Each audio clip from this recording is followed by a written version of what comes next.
rasa saleh, ora alim, ora usah fatwa. Mau fatwa sing aman-aman, salat wajib, aman, fatwa aman. Padha sing wis jelimet-jelimet hukum. Misalnya kok ngeten. Ini kisah nyata, ono pengurus masjid duit iku 800 juta. Kalau nanti tanglet, jadi masjid yang Sulawesi itu ono sing duit kasih itu kan itu 800 juta. Tanglet pulau pengurusnya. Terus itu kalau kadang-kadang mendatangkan pengajian di Nyangor bukan yang mubalek boleh enggak? Pengurusnya udah ngalim, tahu sekolah yang Al-Azhar, ya udah waras. Alim waras, ya waras. Ya kayak kepengen neraka atau swarga. Dibingung mau duit kas 800 kas saldo nih. Kalau menurut hukum disiplin, wakaf lil masjid itu ya milik masjid, nggak boleh dipakai sang mubal. Tapi rata-rata wakaf itu kan orang sing goblok. Pokoknya gue masjid dan yang terkait dengan masjid lagi sing mari kena wakaf yang goblok-goblok. Termasuk maslahatnya masjid, nah ono Tapi kalau di MUN jelas wakaf lil masjid itu harus untuk masjid, nggak boleh untuk yang lain. Tapi alhamdulillah, orang wakif-wakif di Indonesia rata-rata iso ngaji. Jadi yang ketika ada pengurus masjid untuk apa? Terserah pengurus, yang penting baik. Jadi kepenak.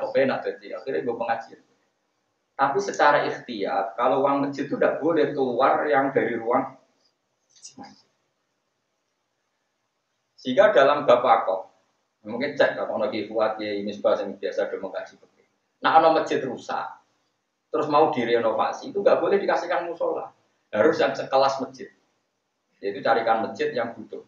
Nggak boleh dalam pandangan mazhab Syafi'i itu nggak boleh wakaf masjid diturunkan. Jadi misalnya barang masjid nggak nganggu, harus dikasihkan sama-sama masjid, nggak boleh musola. Pemenang berdu nggak boleh, karena turun apa?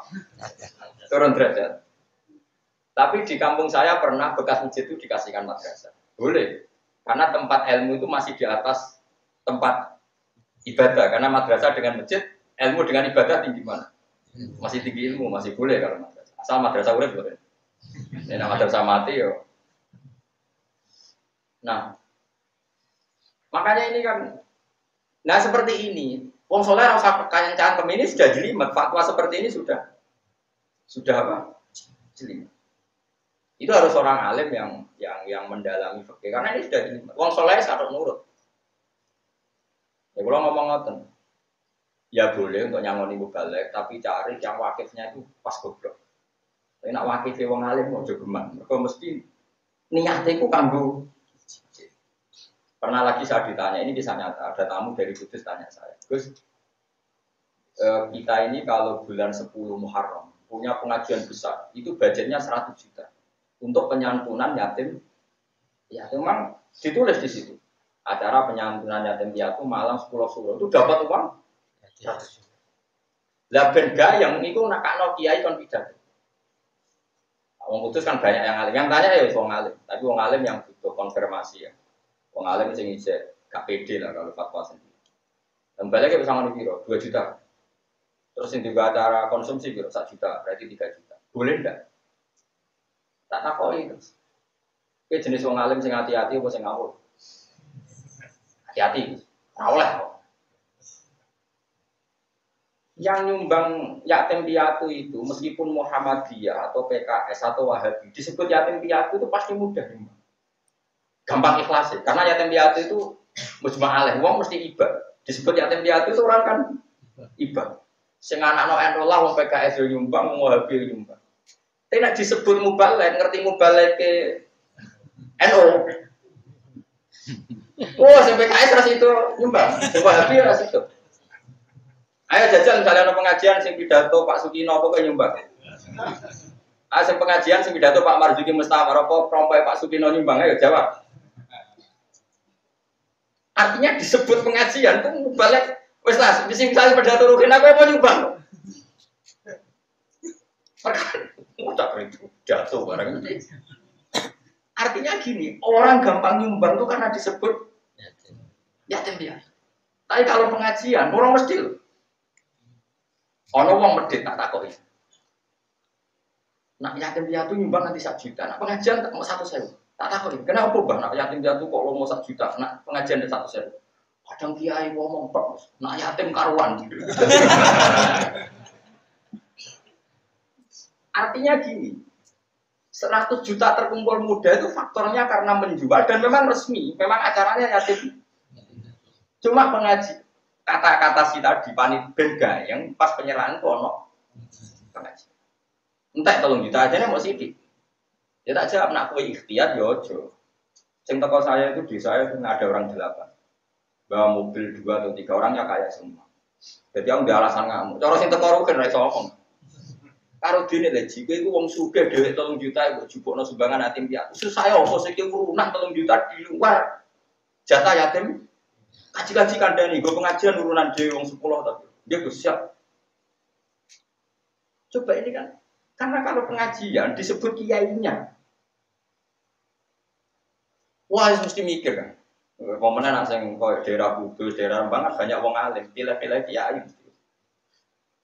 Oh kiai dari Quran keliru wis males nyumbang. Pemenang rofakna sope keliru wis. Wong kula nate krungu dhewe ana kiai rapati alim ndonga gitu. Bareng rofakna sope keliru bar ndonga ngene langsung disalehno. Wah keliru Eropa malah keliru mandine saking parah. Kula iki roh dhewe gak dari resiko ngene Rembang terus. Ngene jogeman. Ngomong sing sinau alfiah aja akeh sinau kudur haraman. Lah ngono kok mesti pilih-pilih kudus barang akeh wong alim mesti aman-aman pidato ning kono ora. Ono sing neliti Eropa. Ono sing hafal Quran neliti wacanane. Sing ahli fikih neliti jerurane fikih loro. Nah menurut saya kalau seperti itu yang 100 juta harus tetap ke yatim. Kalau panitia mengadakan pengajian harus ada orang kaya tertentu. Yang dimintai uang memang disebut untuk karena apa ini menyangkut sehot ketika beredar undangan itu atas nama yatim. Coba sekarang berarti mereka memberikan itu ke yatim piatu. Kalau sehotnya ke yatim piatu ya berarti miliknya yatim. Nah sekarang kalau mau dipakai pengajian sudah milik yatim piatu harus minta izin semua yatim. Wong miliknya yatim piatu sama yang izin ke panitia itu ilmu konti. Nggak balik gak mikir kan? Saya ini acara yatim piatu, saya itu sing ngamal orang sing to. Pas dinggon saya itu sing ngamal orang kok sing.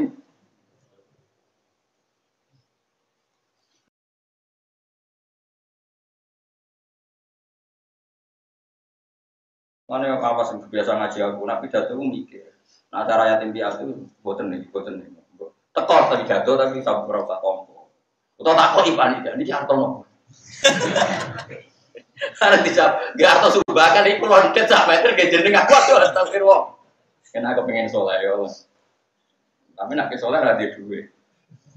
Karena tempat keramat kalau keluar agak pidato lebih duit. Karena aku latihan ngono rak keramat kan terus takut kalau bawa minum. Saya ulang lagi ya. Karena setiap akad untuk yatim piatu itu sudah pengganti sihot dari yatim. Karena kalau urusan mubalik itu sekali kiainya beda, wong ra ikhlas. Oh jelas kan, bon. Soale sing seneng wong alim, ora dipidhato wong alim yo ora lega. Sing seneng torek kok gak dipidhato mursyid yo ora lega. Masyarakat gak dipidhato sing lucu yo ora lega. Saya jawab wis wong paling alim se Indonesia, mubalik sing lucu. Cara masyarakat yo milih sing lucu. Berarti dia nyumbang demi wong lucu. Barang pengen teko wong alim duit nangis tok, apa jatuhne nangis tok. Kalau baleni malah gitu. Terus menurut semua tradisi ulama, sihot itu tergantikan oleh lisanul hal. Dia tergantikan oleh sehingga orang yang menyalonkan jadi lurah dan dia soleh karena menghambat lajunya orang dolim jadi lurah. Iku ya jenenge nahi. Paham ya? Jadi ini penting, mulanya wonten ayat wa tamiru bainakum bima. Usahakan kebaikan itu menjadi urusan kalian bersama. Bentuknya ora kudu sehot, kamu merintahkan sana. Saiki wong nyongkone gak naji mungkar itu bentuknya apa? Bentuknya apa? Sehot. Iki boten. Nggih to nggih, misale wonten Alexis nih. Ya ora usah sehot pokoran parane aja zina, aja ngene ora usah. Ya nek enak kuwasa dadi gubernur ngetokno perda selesai. Izine cabut. Apa? Selesai. Berarti kowe menangno wong sing iso ngilangi prostitusi yo padha karo menangno kesale. Nah, itu semua sumbangan Anda ora napa su. Mengane kena nyalakno bupati atau gubernur, tak kono sing musuh nak musuhe saleh atok leren. Nak musuh dolem enak kok nyuap-nyuap ra sida. Ora sida napa? Nyuap, mergo kowe menegakkan kebenaran. Malah didalili arrosi, wal murtasi. Ngaji rakaat tanggal. Ini pulau bulan balik ini. Karena kalau kita begini terus, nanti kompetisi kita dengan orang fasik itu kalah. Dan itu masalah besar bagi umat ke depan. Malah kalau ini pas mucal teng Kudus, derenge mucal kalau sinau di Anatul Thalibin dan sinau kitab Qalyubi itu di antara haram itu begini. Mereka wonten bab tidak boleh menjual ayam pada pembeli yang nanti dipakai sabung ayam. Tidak boleh menjual minyak kepada orang kafir yang nanti dipakai minyak berhala. Dia mencontohkan sekian. Termasuk yang dicontohkan kitab Qalyubi begini.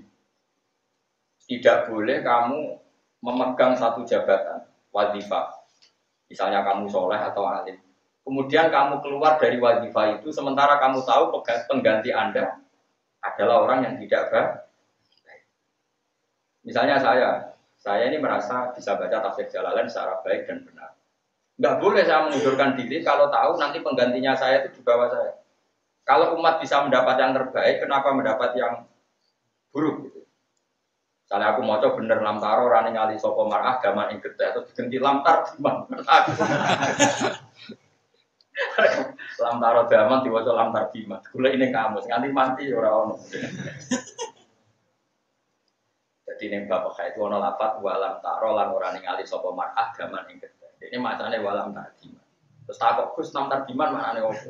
Tak boleh kamus teng pundi mawon boten enten ya itu tidak boleh. Makanya kenapa banyak orang alim yang kalau sekali baca itu istiqomah. Karena tadi selain istiqomah wajib, itu enggak boleh umat mendapat pengganti yang lebih apa? Buruk. Karena tadi nanti repot. Iya kalau sekedar ke alim enggak apa-apa. Lah nek terus fatwane dulu badal sesat dan menyesat. Kan resiko. Makanya kalau suwon gitu, pokoknya nak jadi wong soleh, niku menghindari fatwa. Pertama sing masalah sing nopo, jelimet. Misalnya kasusnya tuh, kalau nanti ditanya bab tawaf, tawaf itu kan di tingkat beberapa tingkat. Niku sah nopo boten terus. Mencari menghubungi Ka'bah neng dhuwure, nopo dhuwure nopo. Niku tetap kita wajib jawab sah karena ngendikane Nabi zaman Sugeng, Ka'bah tok langit yo Ka'bah, ila tuhumil ardi di nopo. Sehingga matof itu kalau dibuat tingkat ya mujma' alaisa, dipakai basemen ya mujma' aliyah. Karena sampai bawah ya Ka'bah, sampai langit sak 7 gitu. Nah sekarang ada pertanyaan lagi. Dulu antara Safa dan Marwah itu misalnya seluas 20 meter. Dan Nabi ngendikan yang namanya sa'i itu antara Safa dan Marwah. Berarti diameter luasnya sekitar 20 meter. Sekarang pemerintahan Arab Saudi memperluas matof sampai 25 meter atau 30 meter itu sah enggak? Kalau seperti ini harus orang alim karena bilang tidak sah itu nyatanya ya memang kebutuhan harus apa? Diperluas. Bilang sah takutnya ukuran gunung ini masih pakem, masih apa? Akhirnya Arab Saudi mendengar dari ulama timbang resiko memperluas atau ningkat. Ningkat itu relatif aman karena memang hadisnya banyak tentang atas dan bawah itu hukumnya masih sama. Nah kalau seperti itu wong soleh ora usah kecangkeman. Kadang-kadang kecangkeman itu foto-foto ibadah kok dilarang. Dilarang ya demenan itu wah ya repot ngono. Ibadah ya ada aturan, ada apa? Terus khasnya orang alim lagi misalnya gini.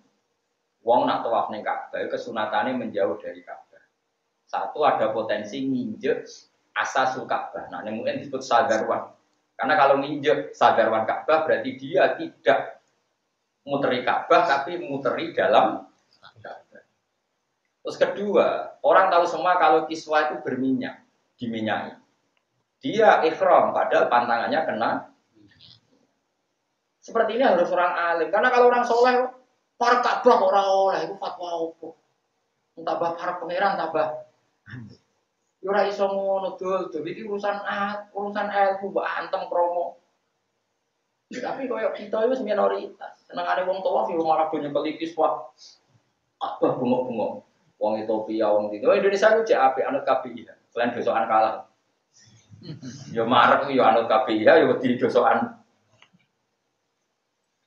Makanya ini kan pentingnya, penting saya utarakan. Terus kalau suwon, nak masalah fatwa ini ikuti orang alim. Karena kalau udah alim itu repot. Fatwa lagi fatwa. Ilmu itu jelimet.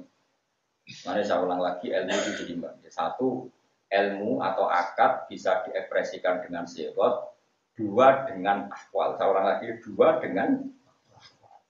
Jika orang-orang kaya yang jual tanah yang potensi dipakai maksiat, itu hukumnya wajib. Begitu juga orang soleh yang yakin kalau jadi DPR lurah dia soleh, ya wajib berkompet. Dan semua pembiayaan ini jenenge membiayai